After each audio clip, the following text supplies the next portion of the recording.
रोकू झाला किडनॅप. संध्याकाळची वेळ होती. घराजवळच्या टेकडीवर रोकू आणि विहान नेहमीप्रमाणे फिरत होते. दिवसभर अभ्यास करून विहान खूपच कंटाळलेला होता. त्यामुळे दोघं नेहमीच्या वेळापेक्षा जरा जास्तच वेळ फिरत होते. शेवटी रोकूच्या आतला अलार्म वाजायला लागला. त्याचा अर्थ त्यांनी एव्हाना घरी पोचायला हवं होतं आणि आई प्रचंड चिडलेली असणार होती. विहान, लवकर घरी चल. रोकू त्याला ओढत घेऊन जाऊ लागला. नेहमीच्या रस्त्याने नको, वेळ लागेल. मला एक शॉर्टकट माहितीये, इकडून चल रोकू. विहान जवळच्या झाडीमध्ये रोकूला घेऊन घुसला.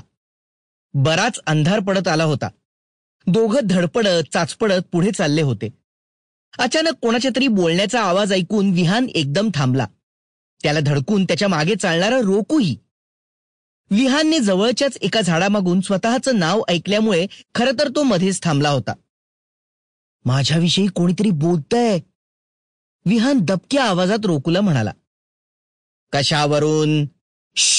अरे हळू बोल, ऐक ऐक. रोकूला गप्प करत विहानने त्या झाडाकडे बोट दाखवलं. तिथे 2 माणसं होती. पहिला माणूस दुसऱ्याला म्हणाला, उद्याच करून टाकू एक काम. सकाळी दोघं शाळेत जायला निघतात ना, तेव्हा पळवू त्याला.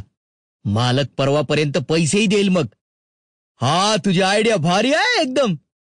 अरे हल्ली किंमत आलीये खूप त्या रोकू सारख्या रोबोजना. भावना पण समजतात त्याला. चिक्कार पैसे मिळतील बघ. विहानने घाबरून रोकूकडे पाहिलं आणि त्याचा हात घट्ट धरला. रोकूला मात्र राग आला होता. मी काय असा तसा रोबो वाटलो का? हात लावून तर. Sample complete. Ready to continue?